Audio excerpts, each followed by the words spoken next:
Hey, it's your boy, World of Wrestling, here today to present to you the AEW Rampage February 4th, 2022 review. Overall, this show is pretty solid. Good stuff. Not bad. Wasn't the greatest. I mean, it didn't wow me or anything like that, but it was a solid show. I enjoyed the wrestling they provided. They had 4 matches take place on this 1 hour show. Let's go over it real quick. I will be providing a SmackDown review on Saturday night, so I will go over that with you guys and discuss that with you. I will try my best to be able to watch this episode as much as I possibly can. I will go ahead and watch it either tonight or tomorrow in my free time before before the next day, so I can give you guys my insight on how I felt about the show. I'm certain that SmackDown was a complete and utter failure, but regardless of all that, I'm going to give it to you as is. Like I mentioned before, I'm going to deliver on my word and try to follow as much as humanly possible as I can. There's no promises I'm going to be able to continue to do this, but I'm going to try to do this leading into WrestleMania. Hopefully I can get through all this painful, horrible fucking shit, because quite frankly, I don't know if I'm going to be able to live up to my word to go all the way from now to WrestleMania and do every single episode and review them with you. It's just fucking pathetic watching these episodes, man. They are just worse and worse every single fucking year. So let's get into Rampage. Enough talk about WWE. That's not what you guys are here for, even though, granted, WWE does happen to give me the most views on my channel. Every time I upload a video for WWE, dealing with reviews or just talking about it, people tune in a lot more for those videos than they do for AEW, unfortunately. AEW is the more superior show and has a lot more common knowledge and makes logical sense to provide us a good televised show. They may not blow your mind every fucking week, but they at least give you something to go home happy about instead of feeling like your mind was insulted, I guess you could say. I feel extremely tired, don't mind me. Just been working since 7:30 in the fucking morning. No big deal, right? Anyway, let's get into it. The very first match on the card for Rampage tonight was Adam Cole, baby. And Adam Cole went ahead and went up against Evil Uno. This was a very quick match. Good match, though. Not bad. Adam Cole picked up the victory with the boom shot and got the 1-2-3 on Evil Uno. After the match was over, he cut a promo that was absolutely stupendous. I enjoyed this promo that he did. It showed a lot of, instead of being all cocky and full of himself, he showed some intensity and he was pissed off. He said he wants to get some respect around here. He's tired of being looked down upon. In a sense, I think he was referring to the criticism of the fans who keep saying he's buried. What a fucking joke that is in a nutshell. Anyone that thinks Adam Cole is buried, you're a fucking idiot. Does he need some more suitable opponents to get some W's? To claim to be going after the world championship? Yes, I would agree with that.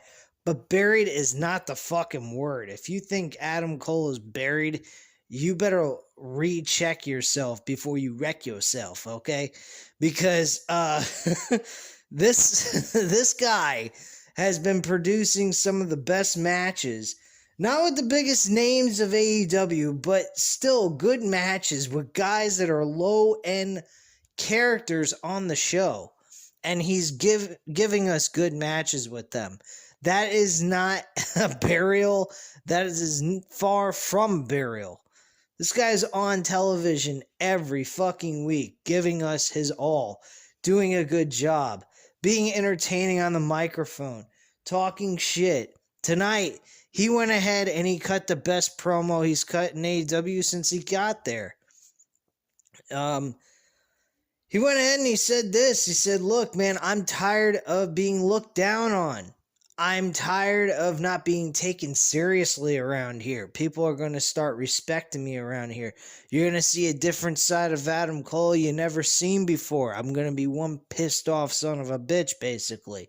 I'm going to do whatever it takes to be a winner. And at this point, I've beaten every single one of my opponents in my singles run, and no one has beaten me. I don't care what Orange Cassidy did with me in the last match I had with him. It was a lights out match. It did not count. Now, granted, it may not have counted, but we all saw you lost. Now, this is something that should take place. Orange Cassidy, Adam Cole should be one-on-one on pay-per-view. This is a great opportunity for them to take advantage of this comment that was made that the loss he had did not count and make it actually matter this time and make it matter on pay-per-view. I think Orange Cassidy deserves that rub by Adam Cole. Adam Cole is the superior of the two. He should win this match and win it clean. I think Adam Cole should win the match with Orange Cassidy clean. No outside interferences, distractions, none of that BS. We haven't even seen much of Red Dragon as of late. I haven't noticed them at all in the last week or two. And fucking Young Bucks have been kind of disappearing off the face of the earth. It's all been about Adam Cole.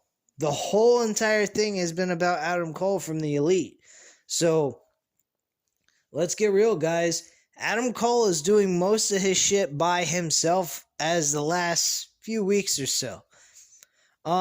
This match he had with Evil Uno, again, by himself. No help, no nothing. This is a serious turn for Adam Cole. I think we will see Adam Cole eventually win the World Championship. I don't think Adam Cole will be beating MJF for the title. I don't think these two should face each other. They're both heels anyway. So I wouldn't like that. Unless they turn Adam Cole face, which they could do that. I mean, Adam Cole's a likable guy. So, I mean, he's an in-betweener, really, in my mind. He's won some matches clean. He's won some matches dirty. So, I mean, at the end of the day, guys, I mean, it all depends on how you see it. I personally would be fine with him as a face. He can wrestle good enough to convince me he can win a match clean without having to cheat. So, bottom line, I don't have any issues with Adam Cole in any aspect of what they choose to do with him, whether it's heel or face. So, there's my opinion on that. We also had Sammy Guevara face Isaiah Cassidy in a one-on-one match for his TNT Championship.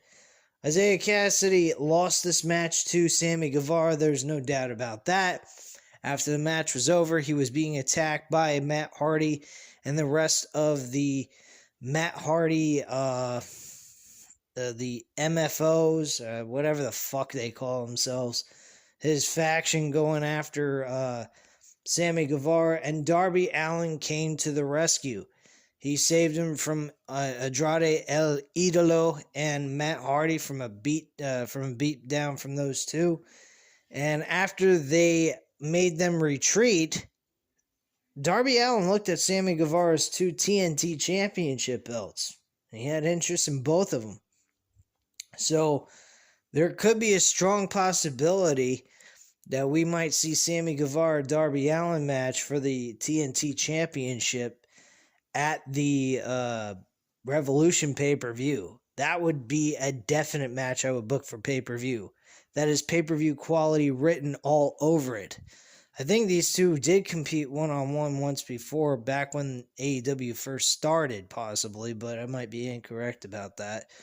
But Darby Allin, Sammy Guevara for the TNT Championship on pay-per-view, take my money, man. I would be more than happy to pay for that match on a pay-per-view card. Definitely. Next up, we had Mercedes Martinez go up against Thunder Rosa. This match wasn't all that interesting. It didn't really get that much airtime to get it straight out of the gate anyway. It ended with a DQ. Mercedes Martinez ends up hitting Thunder Rosa with a fucking a lead pipe. She went Scott Steiner on her ass. I mean, I remember back in the near the end of WCW's days, Scott Steiner was a raving lunatic in the late 2000s, and he would attack Goldberg and Booker T with the lead pipe, and he beat the shit out of them, doing all these crazy antics backstage and stuff, and it was just outrageously insane. And he also used the steel pipe back in TNA days. He also did it then too. That was like his weapon of choice, I guess you could say, kind of like Triple H with the sledgehammer. Yeah, she used the lead pipe on Thunder Rosa. Thunder Rosa was knocked out cold, and the referee called for the bell and disqualified her in the match. Backstage, we had a promo with Mercedes Martinez. Tony Schiavone was asking her some questions about that and why she did what she did, and out came Brett Baker. Brett Baker hired Mercedes Martinez as her henchman to get rid of Thunder Rosa permanently so that she would have no shot at going after the AEW Women's Championship. Jamie Hayter took a little offense to this, like, what the hell did you do that for? And she goes, well, someone around here wasn't getting the job done, so I had to go to somebody else. Jamie Hayter took a little bit of offense to that, but kind of backed off, didn't make a real big thing out of it. And she told Mercedes Martinez that you got to face her again because you didn't get the job done. You didn't win the match, and you didn't remove her from the AEW roster. I want her out. Done. Over with. Finished and finito, where she can't ever challenge me for the AEW Women's Championship. So that was basically the situation there. Brett Baker in certain aspects shows signs of playing a face, and then other times she plays this like heel role that doesn't have any faith in herself that she could beat her opponent, which is kind of weird. Then we had the main event. It was Ricky Starks versus Jay Lethal for the FTW World Championship. Not that I consider this a fucking title at all, or acknowledged by AEW in any way, shape, or form. But Jay Lethal did good. Granted, this match, I agree, and I've stated this before, should have been on pay-per-view. This was a good match, and a good way to open up the pay-per-view if you want to get technical. Either that or the TNT Championship idea that I came up with Darby Allin versus Sammy Guevara. That would have been another good way of opening up the pay-per-view. Either way, I mean, this was a good match. I'm not going to deny them of that. This was a good way of ending the Rampage episode. Unfortunately, Ricky Starks won this match. Jay Lethal fell short.